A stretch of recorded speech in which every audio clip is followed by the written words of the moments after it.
Are you looking to create your first podcast like I have, but don't know where to start? Then I would like to introduce you to an amazing tool called Anchor.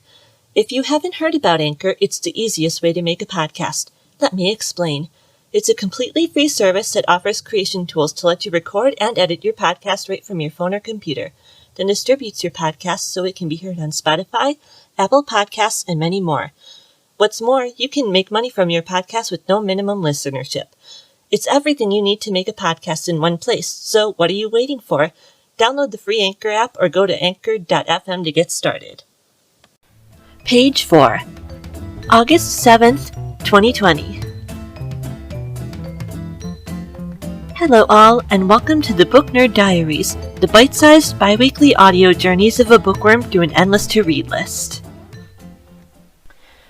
My name is Amber, coming at you once again from my cozy closet recording booth, and as you've guessed, these are my diaries. It's been incredibly noisy around here today as I record, so please forgive me in advance if you hear any sirens or other loud noises in the background. For today's episode, I'm incredibly excited to discuss with you the epic Nigerian-inspired fantasy Beasts Made of Night by Tochi Onyebuchi. This book primarily follows the story of Taj, a young man who has this very special power to eat or absorb the sins of other people into himself. He goes from living on the rough streets of the city of Kel, being feared by many for his abilities, to being central in the battle for his city's very future. My discovery of this book, as is often the case, came about as a result of a web search. As I am sure has already been made excruciatingly clear in past episodes of this podcast, fantasy is the genre that owns my entire heart more than any other.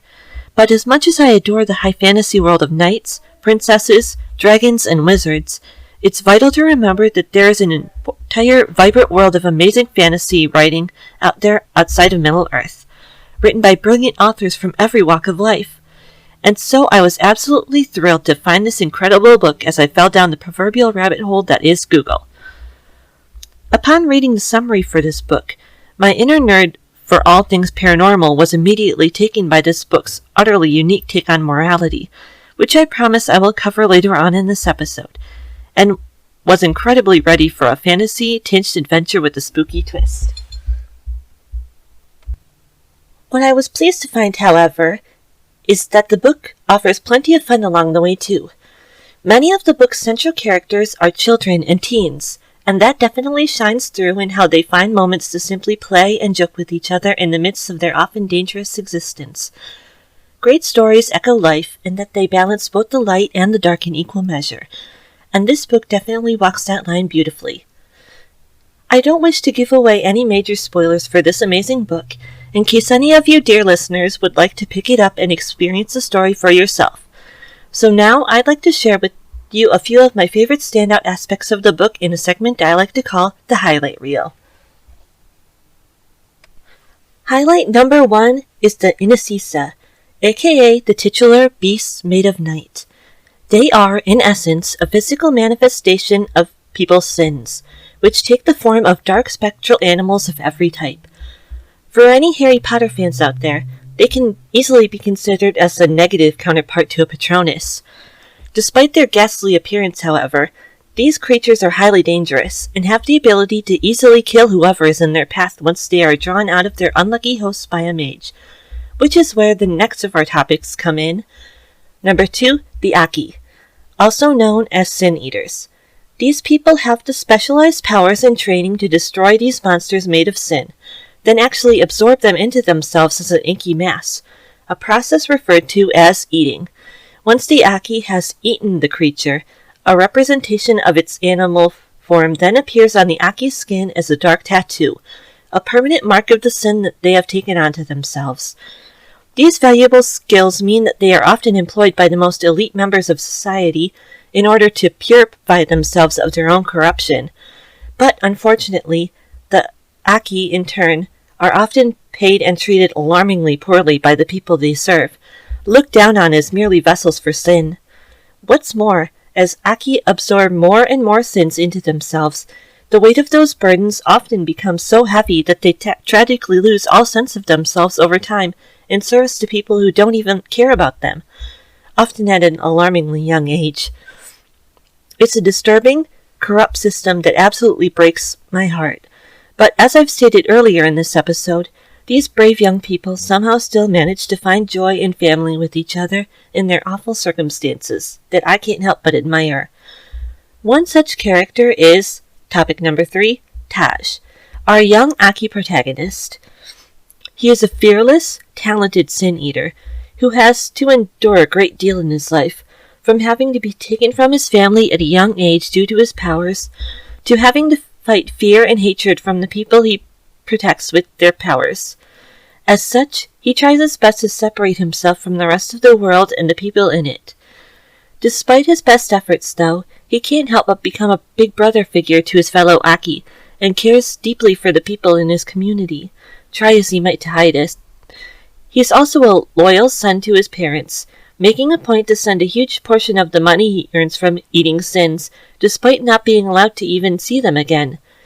Ultimately, he is a kid with a steel core and a heart of gold, who you can't help but root for. What's more, he loves food as much as I do, and the descriptions of food in this book are so marvelous that just reading it makes me hungry.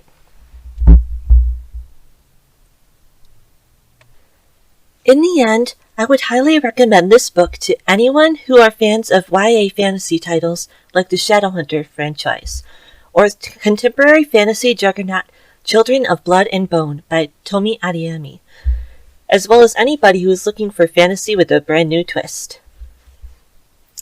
We're about to head into the second half of our episode, bookworms, so please stay tuned for more Book Nerd Diaries after this quick break.